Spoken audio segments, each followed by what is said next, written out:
Hey guys, this is Tia from Nail Dip Studio. Today we're going to go over some dip nail 101s. All the products in today's video are from my line. Yay! So if you're interested in getting a dip kit, head over to naildipstudio.com. Again, that's naildipstudio.com.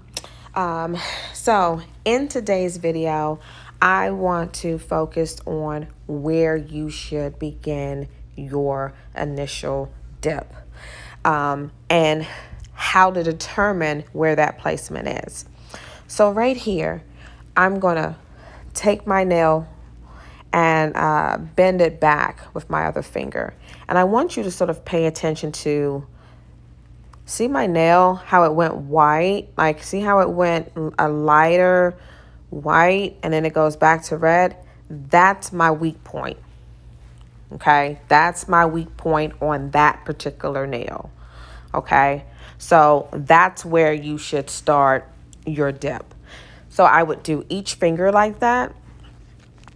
Using the other hand, bend that nail a little bit just to see where your weak point is, and then apply your initial swipe of the adhesive to that part of your nail.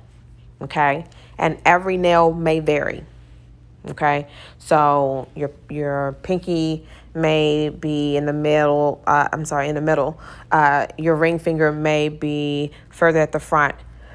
Okay, so just sort of see where that is and start that initial dip there. Notice I did not apply that product to the sides, and that's because I don't like a wide nail. I'm not a wide nail girl. I'm more of a slender nail person.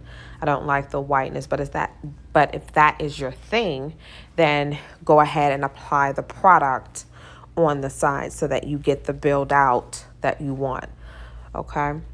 Now I'm going to go, and I just went through that entire hand, and I'm going to go over that reinforcement dip with a second coat. And I like to do 2 coats. I find that gives me the shape that I like, but it also gives me the strength that I need too, with my nails. So I'm going to do this on the rest of my hand. Okay.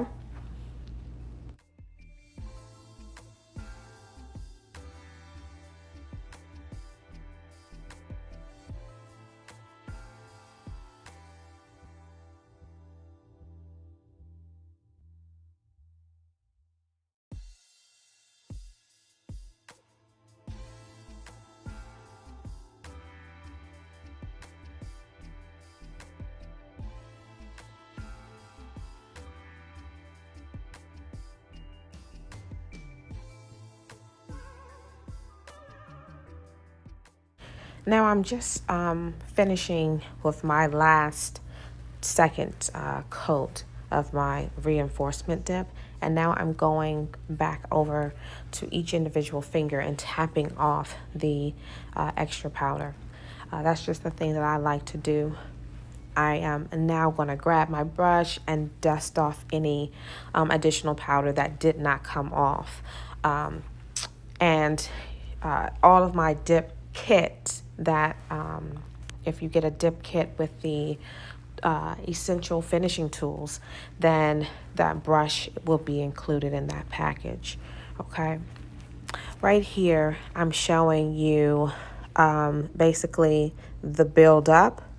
Right, you're sort of seeing what that ramp, what that little bridge looks like, that curvature.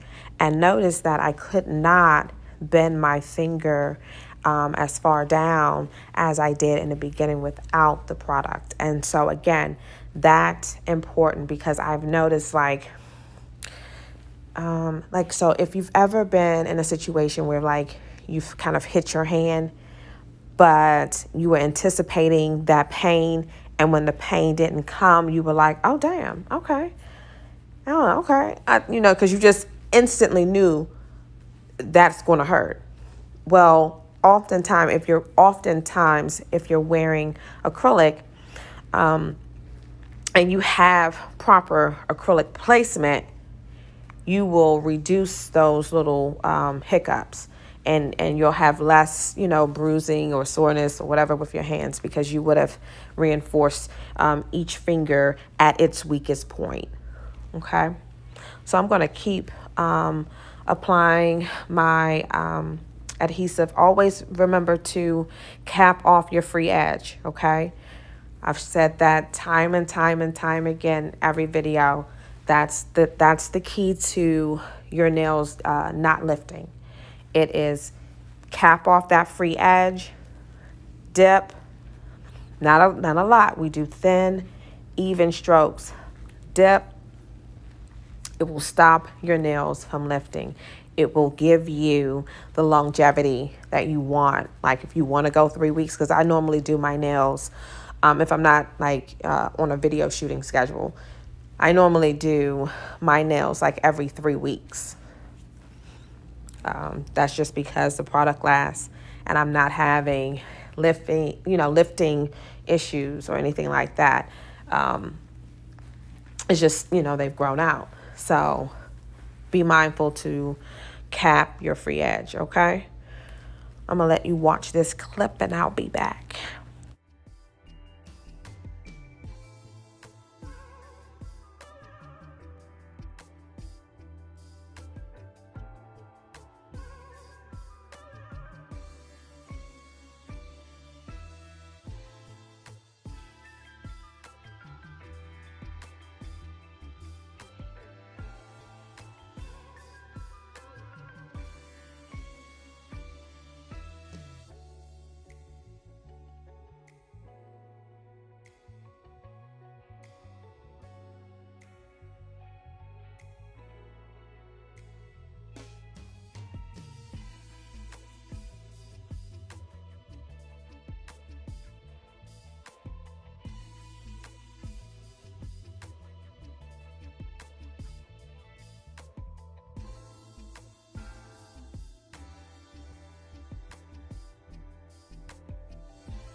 Now that we've, finished our first full dip, notice how I can't move anything down, okay?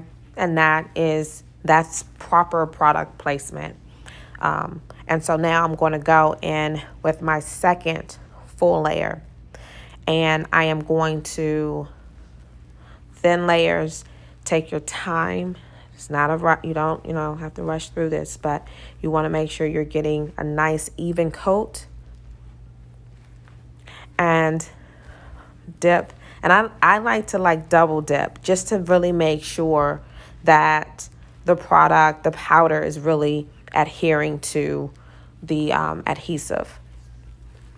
Now, I want to show you,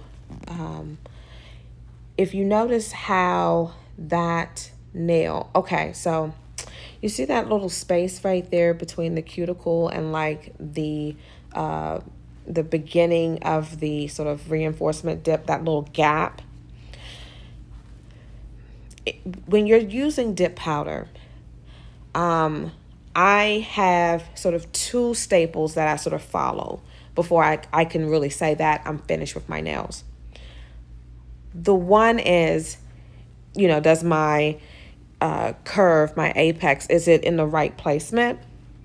And then secondly, it's, have I applied enough product in that sort of gap zone right there from between your cuticle and wherever your initial swipe was? Do I have enough product there, or is that gap visible? And if it's visible to the naked eye, then it can come off as if, it's like faded in the back. And so when you're looking at your nails and you're doing your nails, always look to see, okay, are the layers that I've applied, are they consistent from the cuticle to the free edge? Are they consistent from the beginning to the end? If there's any color, almost like fading or not enough color, always apply another thin layer just so that you can build up that section. And you don't even have to take the brush all the way down to the full, the full length of the nail. You can actually stop midpoint, just file a little differently. Okay. But I wanted to make sure I pointed that out because in this video, in this clip, I remember looking at my nails saying, oh, they look good in person. But then when I sort of peeked my head up to actually look at the lens, I saw it through the lens. And so I wanted to call that out for anyone that may have experienced that. That is because you don't have enough product. Okay, see right here in my ring finger, I'm going to go back and put some more product on that because I can still see that gap. And you don't want to see that gap. Okay. Now, right here, what I'm showing you again how we initially started with, you saw the nails bending and now you can't move anything. And I haven't even applied the bonding gel yet. I'm sorry, the bonding coat. So I've done all 10 nails at this point, and you can see I have the curvature, but I also have the strength. The reinforcement strength in those weak places, zones on your finger.